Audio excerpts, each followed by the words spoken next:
আজ অনেকে আমাদের কাছে প্রশ্ন করে, আপনারা কেন বিএনপির সঙ্গে জোট বাঁধলেন না? প্রশ্ন করে, কেন আপনারা বিএনপির সঙ্গে ঐক্যবদ্ধ নির্বাচন করলেন না?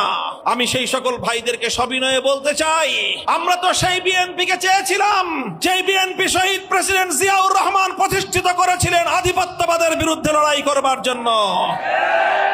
আমরা তো সেই বিএনপিকে দেখতে চেয়েছিলাম যে বিএনপিকে নেতৃত্ব দিয়ে বেগম খালেদা জিয়া 2001 সালে শাইখুল হাদিস আল্লামা আজিজুল হকদেরকে নিয়ে দেশপ্রেমিক 4 দলীয় ঐক্যজোট গঠন করেছিলেন।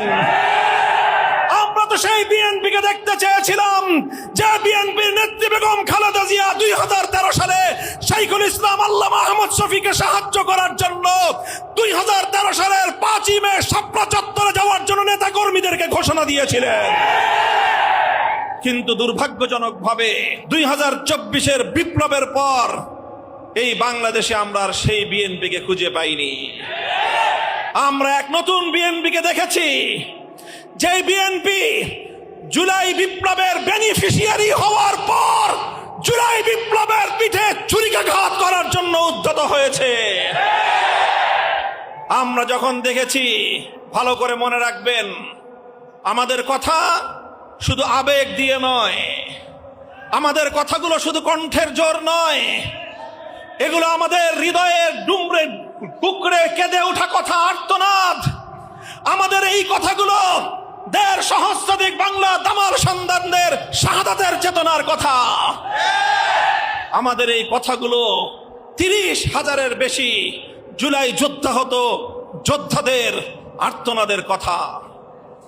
প্রতিটি বৈষম্য বিরোধী, প্রতিটি ফ্যাসিবাদ বিরোধী ধারার সঙ্গে নোট অফ ডিসেন্ট দিয়ে দিয়ে বিএনপি জুলাই সনদকে তামাশায় পরিণত করার চেষ্টা করেছে।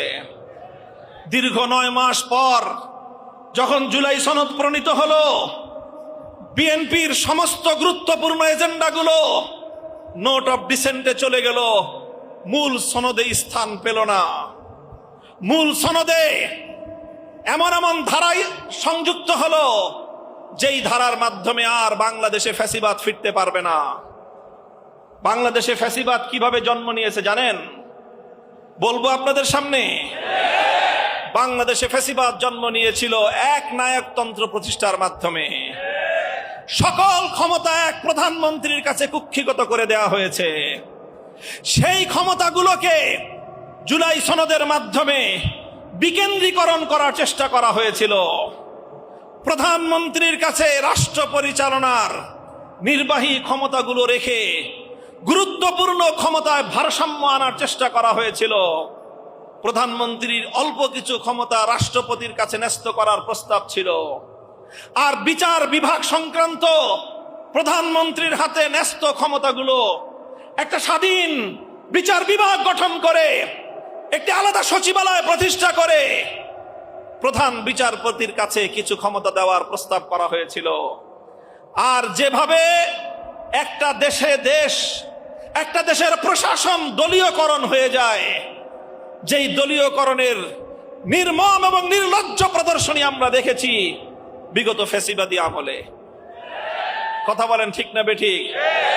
ফ্যাসিবাদী আমলের প্রশাসন রাষ্ট্রের প্রশাসন ছিল না, শেখ হাসিনার লাঠিয়াল বাহিনীতে পরিণত হয়েছিল।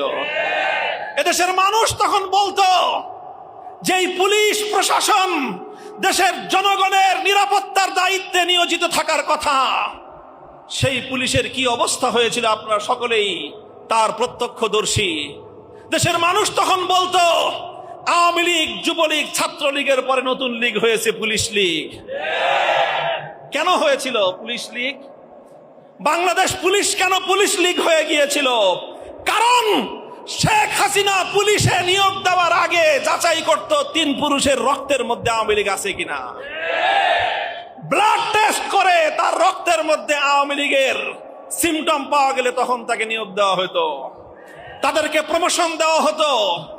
গোটা প্রশাসনের মধ্যে গুরুত্বপূর্ণ দায়িত্বগুলোতে কাউকে নিযুক্ত করার আগে তার রক্ত পরীক্ষা করে দেখা হতো আওয়ামী লীগের জার্ম আছে কিনা। আওয়ামী লীগের জার্ম থাকলে তারপরে তাকে প্রশাসনে গুরুত্বপূর্ণ নিয়োগ দেওয়া হতো। এইভাবে গোটা বাংলাদেশকে আওয়ামী দেশে পরিণত করা হয়েছিল। বাংলাদেশের সোনার সময় হয়েছিল। এই জন্য জুলাই সনদের মাধ্যমে দলীয়করণের এই রাস্তা বন্ধ করার জন্য একটা প্রস্তাবনা আনা হয়েছিল। শুধুমাত্র প্রধানমন্ত্রীর দলীয় ইচ্ছায় আর রাষ্ট্রের নিয়োগ হবে না, নতুন করে সুন্দরভাবে পিএসসি পাবলিক সার্ভিস কমিশন গঠন করে নির্দলীয় নিরপেক্ষ মানুষ যেন রাষ্ট্রের বিভিন্ন দায়িত্বে নিয়োজিত হতে পারে, সেই প্রস্তাবনা ছিল। এইভাবে প্রধানমন্ত্রীর কিছু ক্ষমতা রাষ্ট্রপতিকে দিয়ে, প্রধানমন্ত্রীর কিছু ক্ষমতা প্রধান বিচারপতিকে দিয়ে, এরপরে স্বাধীন নির্বাচন কমিশন গঠনের মধ্য দিয়ে একটি নিরপেক্ষ নির্বাচন তৈরি করার, নির্বাচন দেওয়ার পরিবেশ তৈরি করে, তারপরে 5 বছর পর পর যেন একটি নির্দলীয় নিরপেক্ষ সত্যিকার তত্ত্বাবধায়ক সরকার গড়ে উঠতে পারে, তার জন্য চমৎকার একটা প্রস্তাবনা জুলাই সনদে করা হয়েছিল। কিন্তু এই সবগুলো ধারা উপধারার সঙ্গে একটি দলের দ্বিমত, দলটির নাম, আবার তারা চেয়েছিল ওই যে 2006 সালে